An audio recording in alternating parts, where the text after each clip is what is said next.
এতটা পথ চলার পর যে সম্পর্ক তোমাকে ঘুমোতে দিচ্ছে না, সেই সম্পর্ককে ঘুমোতে দাও। দেখবে নতুন ভোর পাবে। খোলা চোখে তুমি তোমার মতো জিনিস দেখতে পাবে, আর বন্ধ চোখে তুমি মনের মতো জিনিস দেখতে পাবে। বেশি কথা বলা মানুষদের 4টি বৈশিষ্ট্য হয়ে থাকে। 1. হতাশায় আছে। 2. একতরফা স্বার্থ সন্ধানী মানুষ। 3. হতে পারে এটা তার ব্যক্তিগত অভ্যাস। 4. খুব সরল মনের মানুষ। এদেশে শিক্ষিত ব্যক্তি সেফ জব খোঁজে এবং সৃষ্টিশীল ব্যক্তি তার জবকে সেফ করবার জন্য আপ্রাণ চেষ্টা করে। যে ব্যক্তি কথায় কথায় রেগে যায়, সেই ব্যক্তি নিজের কাছেই বেশি ক্ষতিকর, এবং যে ব্যক্তি কথায় কথায় হাসে, সেই ব্যক্তি অন্যের কাছে বেশি ক্ষতিকর। অন্যকে হারানোর চেষ্টা করো না, নিজে জেতার চেষ্টা করো। দেখবে জীবনে সফল হতে পারবে। যে তোমায় নিয়ে হিংসা করছে, তার কথা ভেবে হতাশায় জড়িও না।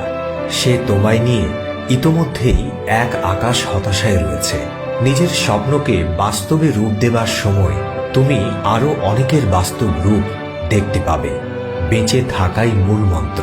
এই মন্ত্র বেঁচে থাকলে বাকি মন্ত্ররাও বেঁচে থাকবে।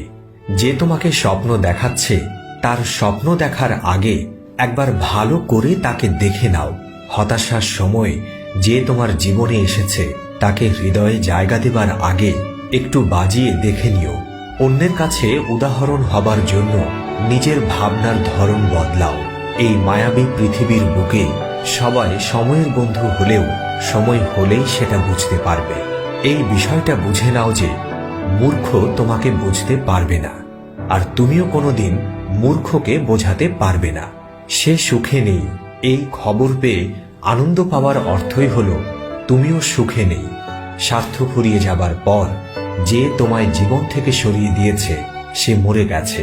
যেদিন থেকে এই বিষয়টা বুঝতে শিখবে, সেদিন থেকে তুমি নতুন করে বাঁচতে শিখবে।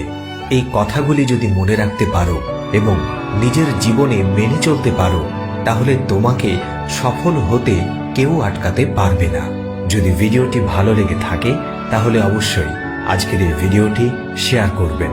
ভিডিওটিতে একটি লাইক করবেন আর কমেন্ট করে জানাবেন আপনার মূল্যবান মতামত। যদি আপনি এখনো আমাদের চ্যানেলটি ফলো করে না থাকেন, তাহলে চ্যানেলটি অবশ্যই ফলো করবেন। পাশে থাকা বেল আইকনটি প্রেস করে রাখবেন। দেখা হচ্ছে পরের ভিডিওতে। ততক্ষণ সুস্থ থাকবেন।